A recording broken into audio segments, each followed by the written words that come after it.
Hey folks, welcome back to Ken Michaels Radio. Here on my channel, as you know, I interview a lot of people who have any kind of connection with the Beatles. And this time out, we have a special guest who is what you might call a power pop artist. He's part of the Gems roster of artists, along with the Gripweeds and the Midnight Callers and a whole bunch of artists. And he has a brand new album out. I have the CD. He's got the vinyl if he wants to show it right now, called Compositions. And our special guest is Johnathan Pushkar. Hey, Jonathan, Hey, thank you welcome. so much for having me. I'm so excited to be here. Well, I've been hearing your name so much the last few years and hearing some of your music, and I've really been enjoying the new CD. And we should let folks know, first of all, that on this CD, in addition to doing his own compositions, there's 10 new compositions from Jonathan. He also covers a Wings classic and got a Wings drummer to play on it, which we'll talk about in a few minutes. And he was also part of, last year, for John Lennon's would-be 80th birthday, this album. He's got the vinyl. He's all prepared, isn't he? And he covered a couple of John Lennon songs on here, starting over and I Call Your Name. So, Jonathan, welcome to the channel. And first of all, before we talk about your new album compositions, just tell me a little bit about your background, where you're from, and who your earliest influences are. And obviously, the Beatles are screaming Yes, in your absolutely. music and behind you too. It's hard to talk about, my growing up and music life without bringing up the Beatles. Hmm. I grew up just south of Pittsburgh, Pennsylvania, in an area called North Huntington, which borders the town of Greensburg, Pennsylvania, which is where Tommy James was propelled into stardom. The hanky panky blew up in Greensburg, and the rest is history. Uh-huh. Maybe that's a story for later. Anyway, when my dad would drive me to preschool and kindergarten as a kid, he had the Beatles One album, greatest hits album, and it would just play on repeat over and over and over, on the way to school every day. And so I like to say that the Beatles got injected into my veins from such an early age, and that's absolutely true. I just really gravitated toward all Beatle, sounding music, particularly like the like 1966 era and earlier. So the Mm. real British invasion stuff, Hard Day's Night, Help, so on and so forth. But um, as I grew up, some friends and I started a band very late in elementary school into high school, and yeah, it was really really cool. And we were a Beatles tribute band, so we were teenagers up there doing the yeah yeah yeahs. And judging by how I went with my hands, I was actually Ringo in that band. I would play drums and I sang. I sang a couple Paul songs too, because it'd get a little boring to only sing 13 or so songs of Ringo's. So, we changed it up and did a lot of cool stuff. But yeah, we were teenagers playing in a Beatles band. And, as we grew up and got into more music, the guys in my band went forward in the timeline a little bit and got more into modern stuff. And, Hmm. nothing wrong with that. It's really great. But I actually went backward and got into late 50s rock and roll and rockabilly and very early 60s. So, along the lines of Buddy Holly, Carl Perkins, Gene Vincent, Eddie Cochran, that's where I really dug my heels in. And of course, that naturally translates too into, the great, great music of the early 60s from bands like The Searchers, Okay. Herman's Hermits, just so many great, great bands out of that early 60s era that really resonated with me. And that's kind of where I planted my roots musically. And, as you mentioned earlier, it definitely comes out in my original music, which, I'm really grateful for because it's one thing to be impacted and to just say it, but to have other people pick up on that too and have, people that love that music the same way I do resonate with it is just, it's dynamite. I love it, and it's such a cool full circle thing. So thank you for Yeah. pointing that out. But when I listen to the new album, I definitely feel a 1964, 65 vibe. Oh well, thank you. And it's also easy. I'm glad to see that from the Beatles, you also went into the 50s music because, hey, that's the stuff the Beatles grew up on, and you can hear it in their cover versions, and it was influenced in their original music as well. So you talked about your dad and having the Beatles one. Was he a big Beatle fan, or was that just because it was we're talking about 2000 when the Beatles one came out. Yeah, Maybe he grew up on the Beatles, I'm sure. he did. Yeah. So my dad was a big Beatles fan, and my mom's a big music fan too, but she likes more of the 80s pop, hair metal kind of stuff, which I actually really like too. It's just not as influential on my music, bands like Aerosmith and so on and so forth. Uh-huh. Amazing songwriters. It's just, when I pick up a guitar, that's not the way that I lean as a writer, but I love that stuff as well. So my mom definitely had a lot of impact on my music tastes as well. But the Beatles obviously reign supreme, and where my mind goes when I go to write my own stuff. Yeah. You were saying in your first band that you were playing the drums. Did you start on drums, or was it a mix of everything, or what? I did, yeah. I took drum lessons as a young boy, and then I walked away from it. Got interested in other things for a while, and then in late middle school, my friends and I got into the Rock Band and Guitar Hero craze, Uh-huh. and we started to realize, well, all right, none of us are sports guys, so we got to do something. And hey, girls like musicians, right? And it's been a downward spiral ever since. um, but no, yeah. So we started playing like just cover songs and whatever. And the guitar player in the band said, "Hey, what do you think about doing a Beatles tribute?" And I said, "Beatles music is so hard, all the harmonies, blah blah blah." I was actually kind of against it, but I was a clueless eighth grader, so what did I know? But long story short, we went all in on the Beatles, and it's still paying off its dividends today. And I haven't looked back, and in some ways, it's cornered me into the Beatle world, but I wouldn't have it any other way. I'm making the music I love, and getting to talk with fellow Beatle fans like you, and hear Yeah. that the music is resonating with you as a Fab Four fan just means the world to me. So it's all Uh-huh. worked out wonderfully. Okay. How long was your Beatles tribute band together? Well, it would have been from about 2008 or 2009 through 2013 or so. So, we had a nice run of it all through Okay. high school for us. And we opened for Joey Molland of Badfinger. I was 17 at the time. So, getting to do some really, really cool stuff, before I was even properly paying taxes. That's very nice. I've interviewed Joey many times. Super nice Oh, he's guy. a great guy. He's a great guy. We had an awesome conversation after the show, and we obviously hung out to see him because, I mean, gosh, it's music royalty. Hmm. And with his thick English accent, he put his arm around me after the show, and he goes, "Man, I love to see that you're carrying on the torch, because someday me and the guys that made this music won't be here, and we need people like you, young people that are holding up the fort and keeping it going." And he said it again. I'm just so happy to see somebody like you carrying on the torch. And that's about all I had to hear as a 17-year-old to keep going. And it's a great feeling. Sometimes when I go to the Fest for Beatle fans or Abbey Road on the River, you will see bands occasionally doing Badfinger music. So along with that and other power pop stuff like the Raspberries, it keeps the music alive when you've got bands Absolutely. doing that. Absolutely. Yeah. So tell me how the Beatles music, obviously you can hear it in your own music. Did their musicianship influence the way that your songs were shaped? Because I noticed that you have, the model instruments that the Beatles used there. Those are Ludwigs, right? Yeah, the Ludwig. Well, when I'm on Zoom, I never know which way I'm pointing. The Ludwigs are over my shoulder. The logo's just out there, but they are Ludwigs there. It's the Fab Four kit. And then uh, look, I just did it again. Over my shoulder, up front here is my Rickenbacker 12 string. That's a Epiphone Casino like John Lennon's. This hmm, isn't technically a Beatle guitar. It's a 6 string Rickenbacker. Tom Petty had the same model. okay. Let's see. There's the Gretsch Tennessee Rose, like George would have had at Shea Uh-huh. Stadium. And that's not a Fender, but it is a rosewood Telecaster like George would have had on the rooftop. And if I lean all the way this way, you can see Rocky hiding back there, the I Am the Walrus guitar. So definitely lots of Beatledom here. And then right next to me is Excalibur, of course, Uh-huh. There you everybody's go.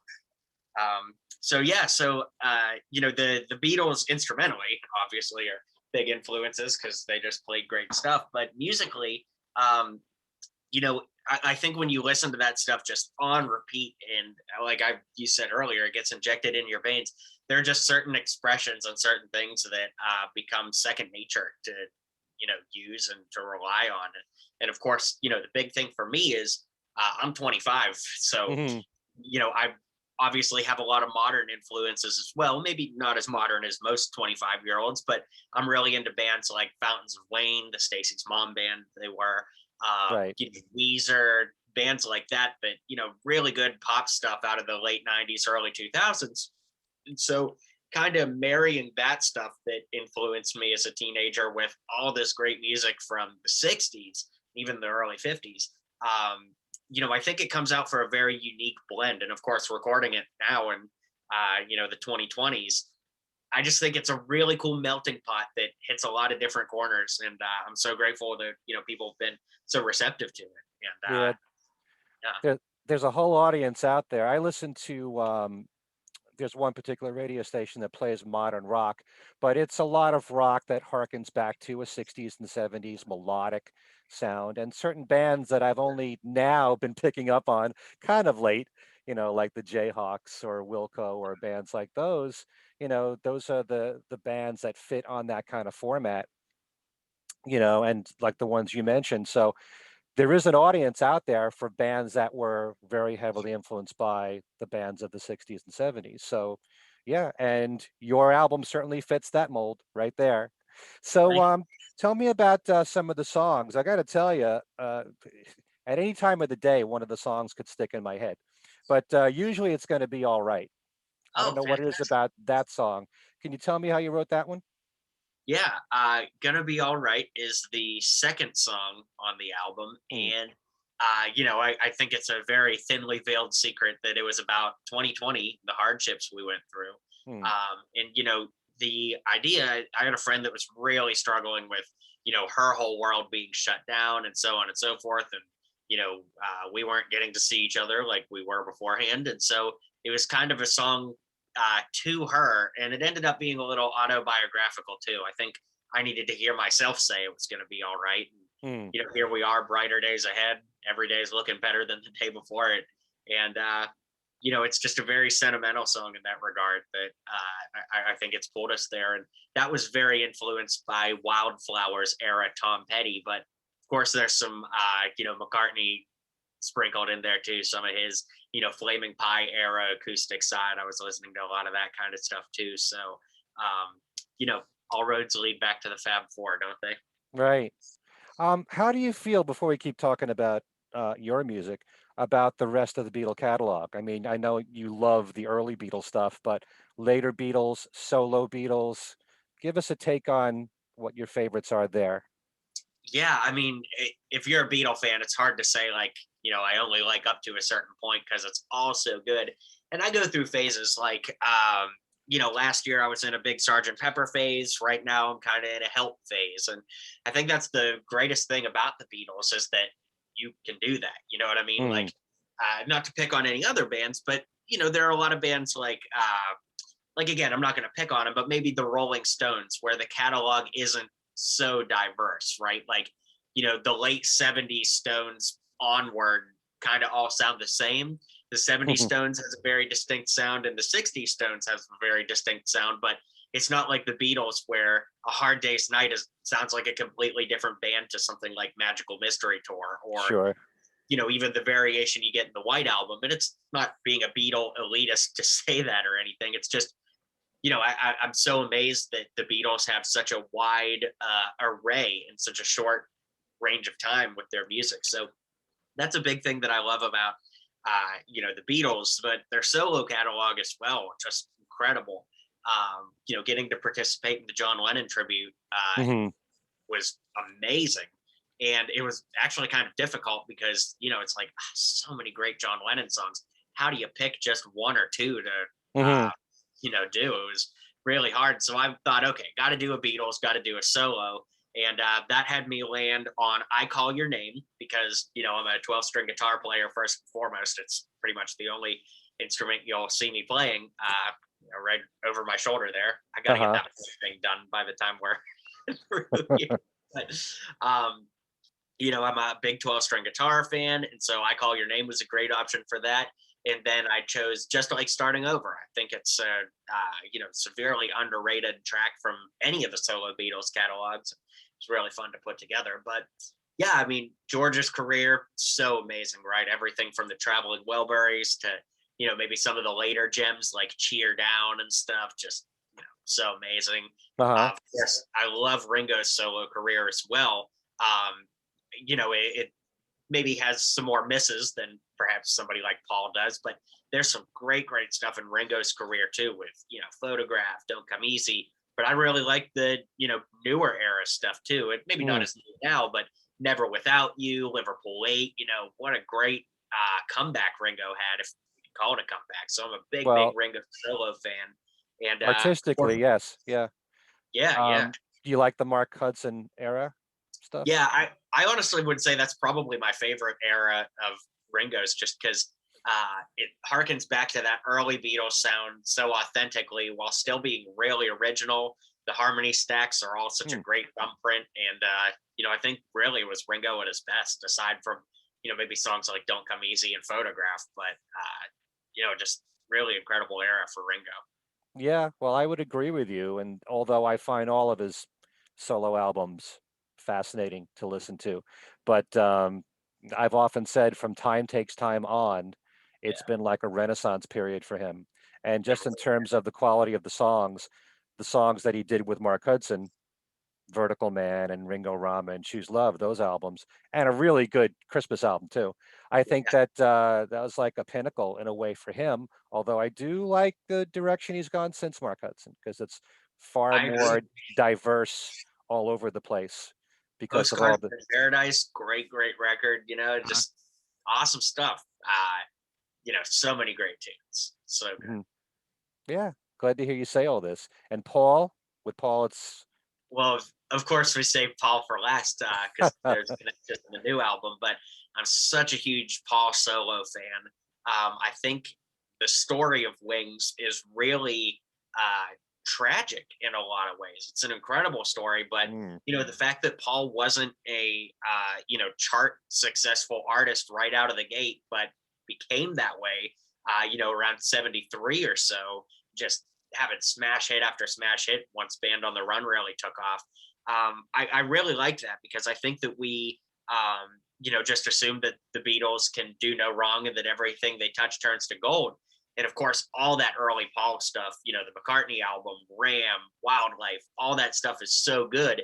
But, when they were coming out, they weren't necessarily the big chart album, hits that Band on the Run and Speed of Sound would have been. And so I think it's really cool to watch Paul kind of start over in a lot of ways and find himself as an artist again and craft out a really unique identity for himself. So for that reason, I'm definitely the biggest fan of Paul's solo career compared to the other Beatles, just because I really like the way he built himself up and started another band instead of mhm. it just being him, even though admittedly he probably called most of the shots. I think the concept behind Wings is so cool. The musicianship is great. It's great to hear Denny and Jimmy take some lead vocals here and there. And I just what can't you say that's awesome about Wings? It's just such amazing stuff. Yeah, I love all the different lineups of Wings. But I just want to Yeah. say one thing because very often you hear more about the critical success or lack of success with McCartney. But Mhm. commercially, right out of the gate, he was doing well because the first McCartney album actually went to number one on the charts here in America on Billboard. And Ram went to number two, and Wildlife went to number 10, and Red Rose Yeah. Speedway went to number one. But you keep hearing he didn't put out anything great until Band on the Run. And now a lot of I'm people are, certainly not saying he didn't put out anything great. It's just, when you compare those albums to Band on the Run, it's night and day difference because Band on the Run was, a renaissance for Paul in a lot of ways. So hmm, I certainly don't want that to be misconstrued the wrong way. It's just I really like the build up to Band on the Run is maybe the best way to say it. yeah. Well, I was just kind of saying that commercially he was doing fine before Band on the Run. And so maybe the public didn't feel the same way that the critics did, but you always hear Yeah. about the critical reaction more than the commercial success. And And nowadays, a lot of, Hmm? time has obviously been good because songs like Another Day and maybe I'm Amazed from that early era. My Love have obviously risen to the top. So, time is the great decider of all those things. Right. Uh, And but nowadays, a lot of people are pointing to Ram as being one of his best albums. So, yeah, and really is. and Next in my car, so good, masterpiece, so good. masterpiece. Let's talk some more about your songs here, especially Any Second Now. One thing I want to just bring up for anyone who's not familiar with Jonathan's music, most of the songs are really short in the good old tradition of 1964 65 music, and they're really hook laden. After a couple of listens, you know how the song goes and they stay in your head. That's what I love about your music. Um, there's a simplicity to it, but it works. And, I love that kind of music. So Any Day Now, tell me more about that. Yeah, it kicks off the album, and I had this idea because when I write songs, I really don't like to write songs that aren't about anything. Mm, I love you, you love me kind of songs. I like to tell some kind of a story, or make up a story, or tell something that actually happened to me. Being 25, I haven't grown up around a lot of train stations, but I did let my mind kind of wander to that feeling you get when you're waiting for somebody to arrive from a bus or a train station, and or a flight or whatever, just that anticipation you have waiting for your loved one to get back. So I kind of put myself in the position of somebody waiting on my girlfriend to get back from uh-huh. a trip on a train, and it felt very authentic and 60s to write it about a train station too. um, but yeah, so it just kind of came off that way. It's definitely got a very explosive element to it, very influenced by the Monkees, and just the Knickerbockers, and just great explosive sounds of that mid 60s era. Yeah, it's the perfect song to lead off the album too. Oh, well, thank So you. just explodes as soon Thank you. as you start the CD.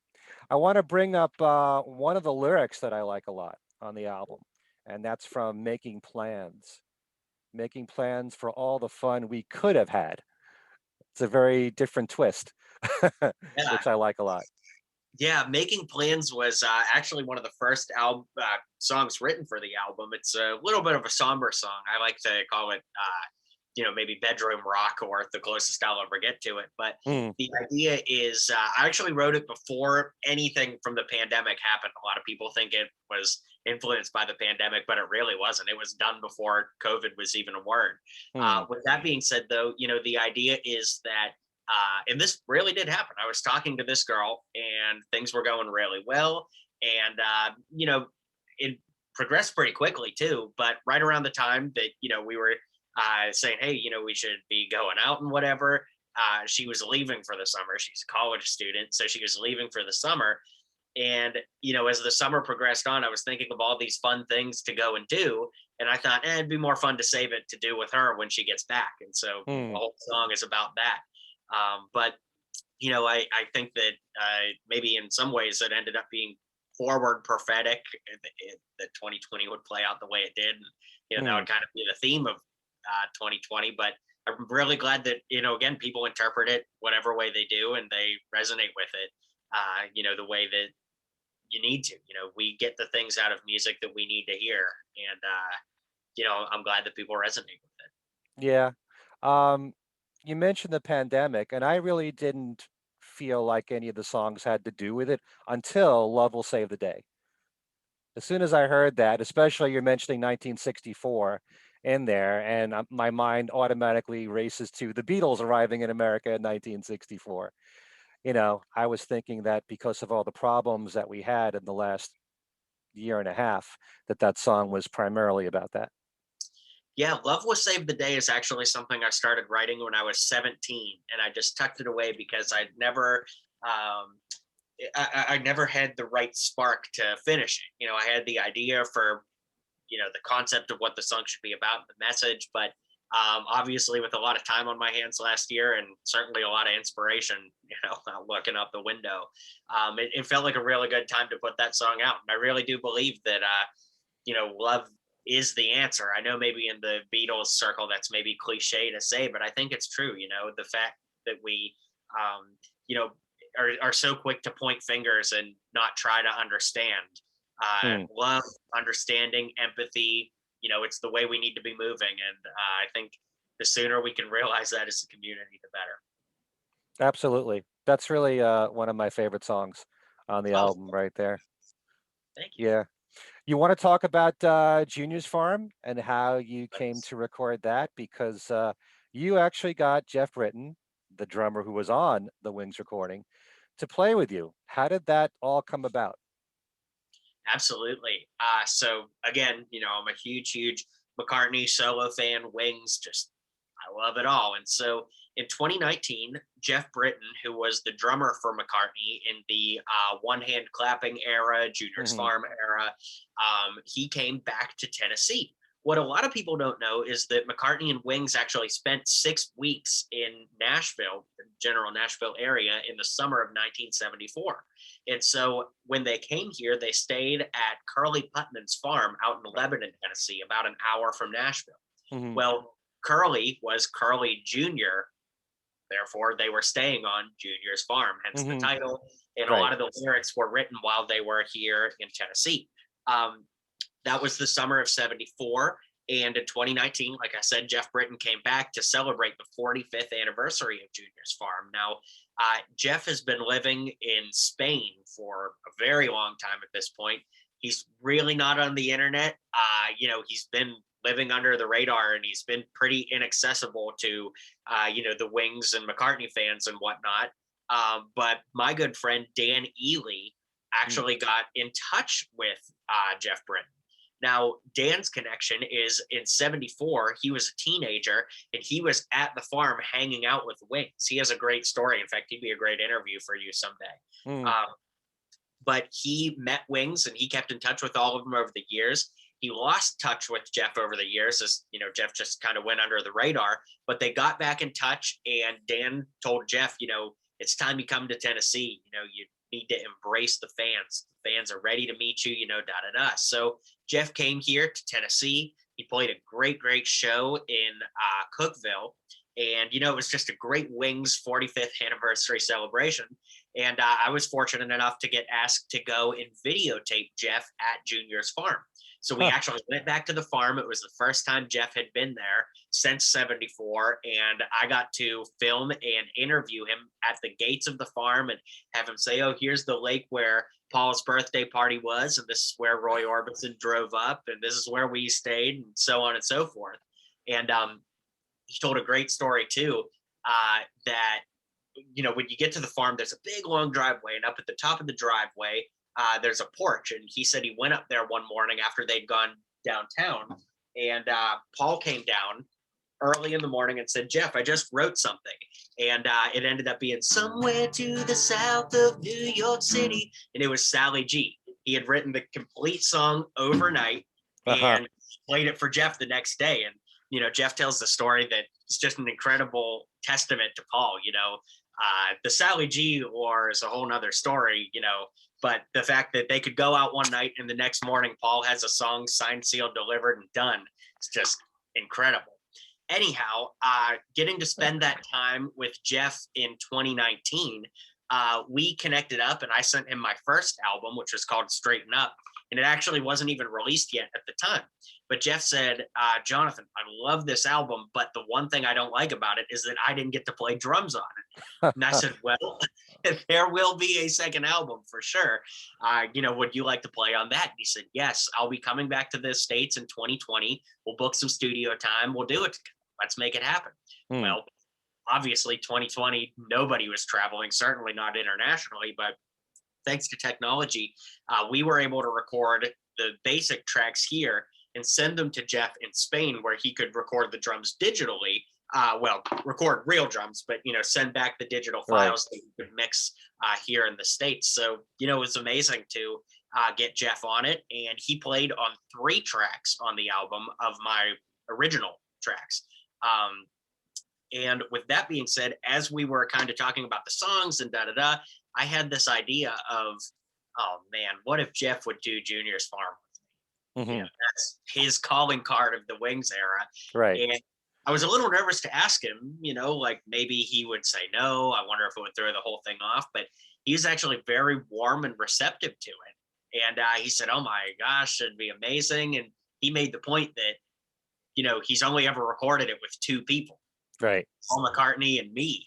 So that's a pretty amazing club to be in. That being said, I feel like I'm a little more excited about that than Paul is, but he's yet to comment, so maybe we'll see. But no, it's really cool, and there's a great music video on YouTube we got to put together with me in it, Geoff in it. My friend Dan Ealey that I mentioned is in the video. We have some awesome drone footage of the actual property in Junior's farm, so you can see what I was just talking about, as well as some really rare photos of McCartney and Wings on the farm that most fans would have never had an opportunity to see before because Dan made them available for the music video. So it's definitely a big love letter to McCartney and Wings, and particularly that era they spent here in Tennessee. So it's a real honor to get to do, and pretty amazing to have it on this new album. Oh yeah, what an honor. And that story about Paul writing Sally G overnight, it's Amazing. priceless because that's one of the most perfect songs from start Yep. to finish, and it's one of the best of all of his B-sides, though it really was a double-sided hit here in the United States. But how perfect a country song can you write just like that, you know?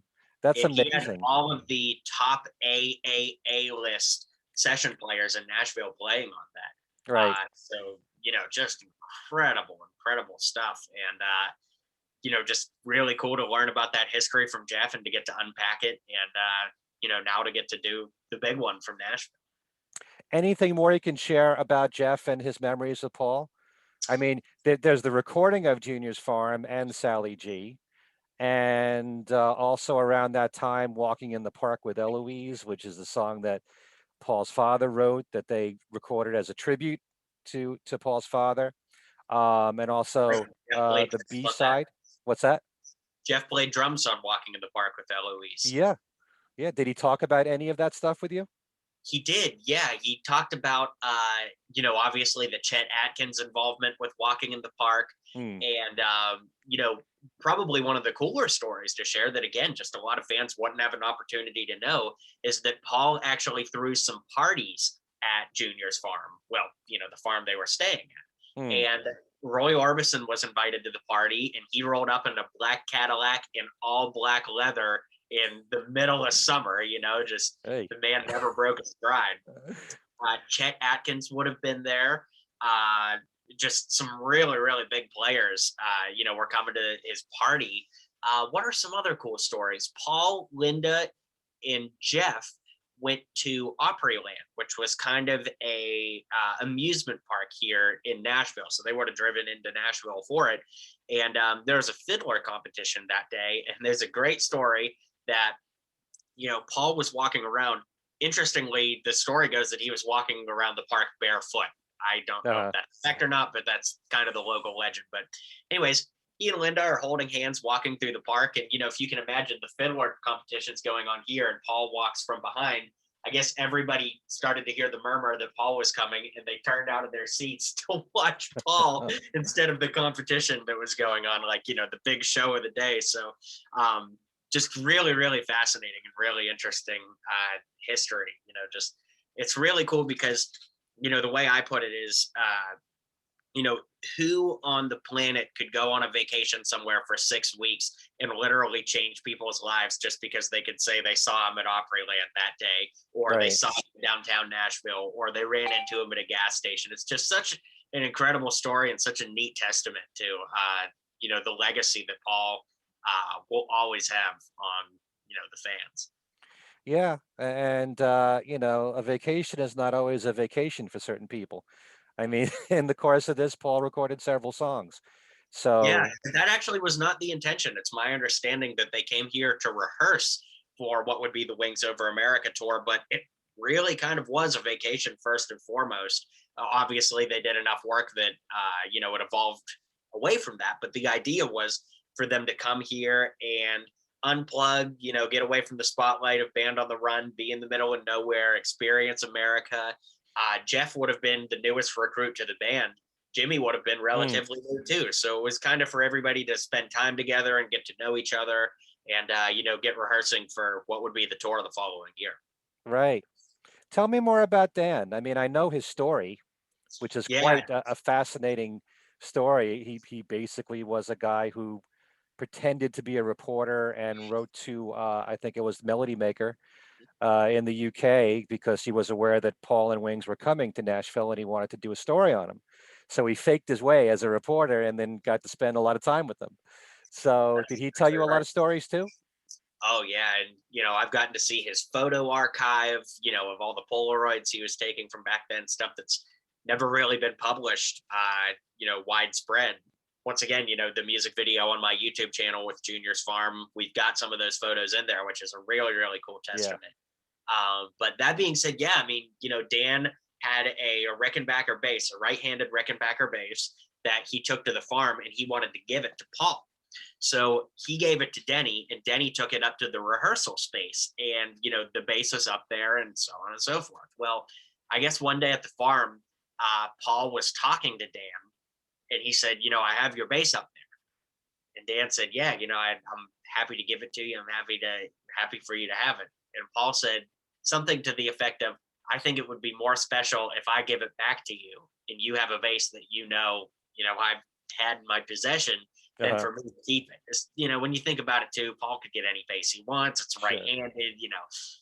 Well, Dan ended up getting the bass back from Paul, but Dan sold the bass the next year, and he spent the rest of his life hunting it down, and he did find it a couple years ago. He has photos from the farm of Denny holding the bass the day he gave it to him to take up to Paul. Of Hmm. course, photos from the era and all of the wood grain matches. And he found things in the case that, were there when he sold it, and so on and so forth. It's a great story. He has a video on his YouTube channel that you can watch where he unpacks all of that. But yeah, I mean, it's just really, really incredible stuff. And Dan's a very good friend of mine, and it's so great to get to know him and to get to hear all these stories firsthand. It's just amazing. Did you get to hear more about Denny Lane and Jimmy McCulloch through Yeah, Dan and Geoff? There's a new book that's about to come out on Jimmy, that's right. That's Little right. Wing. I'm looking Uh, forward to reading the Nashville stories with Jimmy, because Jimmy got into some trouble here in Nashville. He was arrested one night for reckless driving. Jimmy was definitely a firecracker. There's no way about it. Rambunctious young man, but yeah, I mean, Dan said that Jimmy was nothing but kind to him. At the farm, maybe even the nicest, because they were the closest in age. Jimmy was in the younger half of his 20s, really. mhm. Uh, and, Dan would have been about 18 or 19 or so. So, there's probably some, camaraderie there just from age, if nothing else. Um, but yeah, I mean, it sounds like everybody really had a great time here in Nashville. Everybody took different things away from it too. Obviously Jimmy being, getting in some trouble with the law here. I think that was a little wake up call for Paul that, gonna have to keep an eye on Jimmy, because it Huh. certainly wouldn't be the last time that Jimmy got himself in some trouble. But just really interesting that, to me, it really just represents the freedom and the free spirit of America that persists today, but particularly at that time of the 70s, where country music was just being pumped out of Nashville left and right, big, big hits. Mhm. Uh, Again, not that that's not true today, but just looking at it of the context of then, that Nashville was this music mecca where a lot of the business took place, a lot of the recording took place. And, you know, for somebody like Paul, who just came off of, recording Band on the Run, really kind of in some remote places, to come to a whole city that's dedicated to music and the music industry, must have been a really awakening experience. And, from talking with people that, are directly involved with Paul and, involved with him when he was here in Nashville, it's my understanding that Paul was entertaining the idea of staying longer and or coming back to possibly do Venus and Mars here. Of Hmm. course, maybe that's some conjecture and people are projecting saying, they thought he would do that. But it's my understanding that just some of the maybe, who knows, but some of the problems with Jimmy and maybe some infighting with the band and just some restlessness of being here in a really hot summer. Maybe cut the trip, not necessarily short, but they weren't going to stay to do the whole album here, if that makes sense. Yeah. Well, they ended up doing Venus and Mars in New Orleans, Right. initially. So, but I'm There really could be looking some forward. elements too of like work visa things as well, because they didn't have a work visa while they were here doing Oh, Junior's Farm. So, it could be as simple as that. It's hard to say. right. Hmm. But this book coming out on Jimmy, which is called Little Wing, it's by Paul Sally.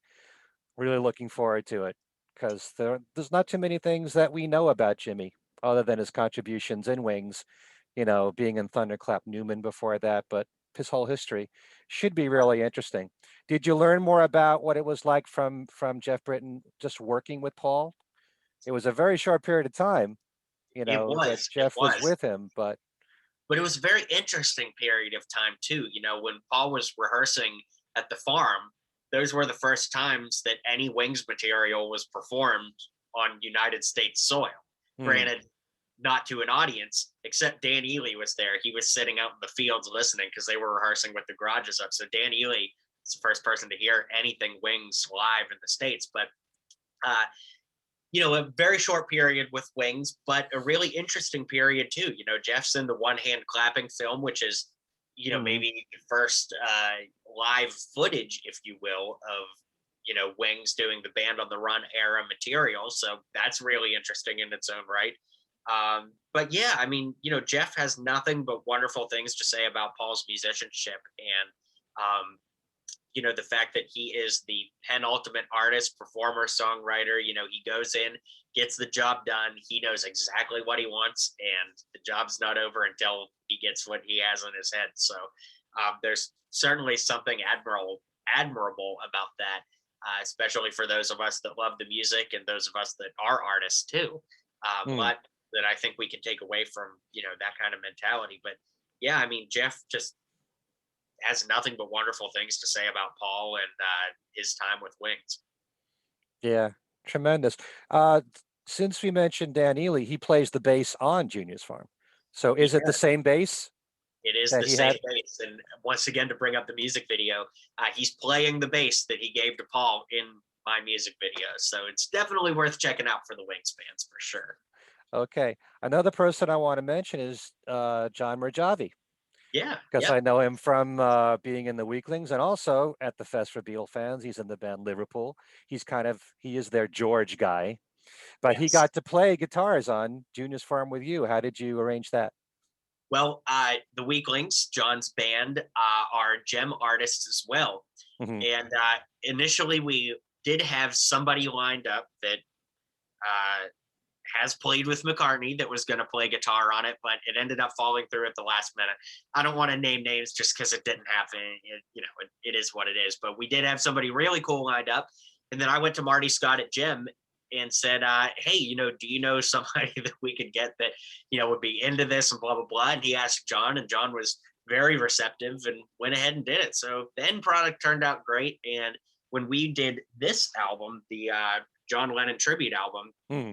we did a live stream concert up in New York at Daryl's house. Of Oh, course. I've been there many times at Oh Daryl's. yeah, yeah. Yeah. So Daryl of Hall and Oates. But I got to thank John in person, and of course, it was a great opportunity to meet everybody from the label because I hadn't met anybody yet. So the Gripweeds, Midnight Callers, just all those great bands. Got to meet everybody, and yeah, definitely really really cool experience, and really cool to have my little corner of Junior's farm history carved out now, being a Tennessean myself. There really should be a tour of Gems artists, I think. That would be cool. That would be cool. I wouldn't roll it out of the question. I feel like it would probably be a Northeast tour since that's where everybody but me lives. But there's a couple in England too. But I definitely represent the Southern power poppers for Gems. So Okay. And I can tell you firsthand, I've been to so many shows at Daryl's house. so And the sound quality there is phenomenal. And I've seen the Weaklings there a few times, cool, and they're so good to watch. Any amazing. any band that kicks off a concert with Baby or a Rich Man is a cool band. Maybe the only band ever to do it. Yeah, and they mix that with their original stuff too. Yeah, So fantastic. I love their stuff, and just like you, their originals they go from like early Beatles sound to so far anyway, like mid '60s. They Yeah. fit in that category. So yeah. Hmm. Another song I want to bring up is actually the last song on the album, which is really pretty. No one ever said you had to stay. It kind of gives me like a Green Day feel, Ah, like nice. times I've of not your heard life. I that. don't know why I immediately thought of that, but to end the song with like a very beautiful and intimate song. Tell me what what the story is behind that one. Yeah, so no one ever said you had to stay. It's a long title, but the truth is in the title. Hmm.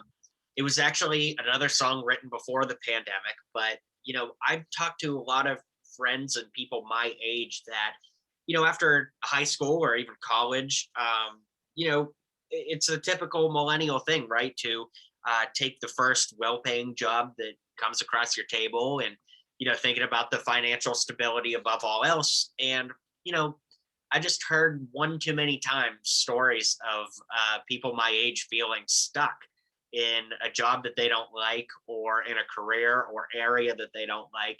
And, certainly that's not only true for millennials. I'm just saying that's where I was hearing it so Hmm. often. And it really moved me to write a song that, hopefully people of all ages can resonate with, that the only person responsible for your happiness is you, right? And Hmm. if you are choosing to remain in a place that makes you unhappy, unfortunately that decision does come down to just you, because we live in a world full of opportunities and amazing things that we can make happen for ourselves. And no one ever said you had to stay is, while the music and maybe a lyric has a somber tone to it, it's actually a very uplifting song about the fact that we can be whatever we want to be, and no one is making you stay in the position you're in should you find yourself unhappy there. So, True. I've heard people really resonating with the song. That one in particular, just because it's definitely a little bit of a call out song. If you're feeling a particular way about your job, but the timing of it, I feel like, has landed pretty interestingly too, because there's never been a better time to pick up, move, start over, try a new job, try a new hobby. And, I really hope that people, you know, find a truth in that song that inspires them. Yeah, a lot of people have had a year to a year and a half to reevaluate their lives and try to decide where they want to go with it. That's right. So yeah, very interesting. You feel like you want to play something for my Sure. fans and your Sure. fans? Sure. So this is a song on the album we've not yet talked about, but it's called "Can't Get You Out of My Mind." Hmm. The idea behind this was, I spend a lot of my time driving to antique stores. I collect toys. I collect, of course, music memorabilia, Beatles records among them. Hmm. But I spend a lot of time in small towns, and so, the opening lyric of this is, I saw you last week on the square. I just love all the little town squares you'll find if you drive far enough from the big cities. Mm. And, it inspired me to write a song kind of about that. And I took it to my live band guitar player, Steve Rempus, one of my closest dear friends. And he brought me a song called Does What She Does, which is on this album, very Beach Right. Boys influence. And I gave him this one. So we finished songs for each other, which was a very John and Paul thing to do. But yeah, this is called "Can't Get You Out of My Mind," and it's definitely got that Beatle flair. Okay. Saw you last week on the square, and now I see you everywhere. Oh, girl, I can't get you out of my mind. My Facebook feed, I close my eyes and you're in my dreams. Oh, girl, I can't get you out of my mind. At the end of the day, I wanna be next to you. I'm gonna find a way to hear you say you love me too.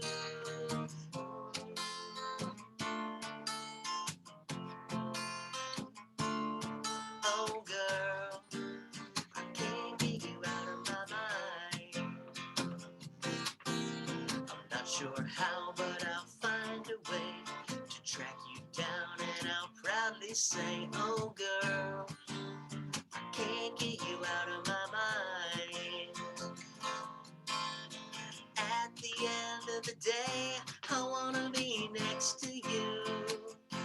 I'm gonna find a way to hear you say you love me too. And if fortune smiles on me, I'll ask you out and you'll agree. Oh girl, I can't get you out of my mind. Oh girl, I can't get you out of my mind. All right. Excellent. Thank you. Thanks. Yeah. An Yeah, definitely one example. of those, songs of the 60s, if you will. I always try to write and think, could this have followed up the Hollies or the Beach Boys in 1965? And, if I feel like it fit in that flow, I consider it a album worthy track. Those are all great influences. And Oh, beyond that, the other ones that you mentioned, 50s rockers, however you can work it in, it's all good, you know? that's right. So, Absolutely. tell us what your plans are now that things are slowly easing up, and we're seeing concert dates being booked. Do you have anything planned yet? Yeah, so I've been saying that ever since the world reopened, it kind of feels like the world kind of turned on both faucets of the sink and everything just exploded at once. So it's been really busy with this album, and going around. I played in Pittsburgh a couple weeks ago, promoting it where I'm from. But yeah, we're booking some stuff for a little later in the year. So if you want to connect up with me on Facebook, Johnathan Pushkar, I've got the music page there. I always update. Instagram, YouTube, my website, jonathanpushkar.com. That's where you could get the vinyl copy of this and I can sign it for you, or a CD. But if you're streaming, or you like to order on Amazon, it's available everywhere you can get and listen to music too. So it's definitely out there and ready to be had and listened to. And show dates coming up a little later this year. Tremendous. And you mentioned your Facebook page. I had no idea, by the way, that you were actually in the Beatle cartoons in the 60s. You're Yes, if actually you the look on fifth my Beatle. personal profile, I had cars render me as the fifth Beatle, so that was pretty fun. And for no other reason, look me up on Facebook. Okay, we're gonna make sure that in our description box we post all these links for Oh, people to get wonderful, in perfect, contact with you, or if they want to buy your music. Okay. awesome. Thank you so So much.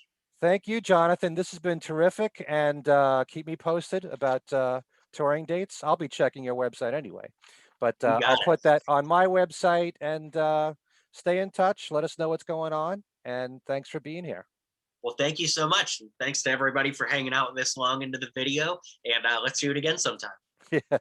Okay. Thanks to all of you for watching, and we'll see you again real soon.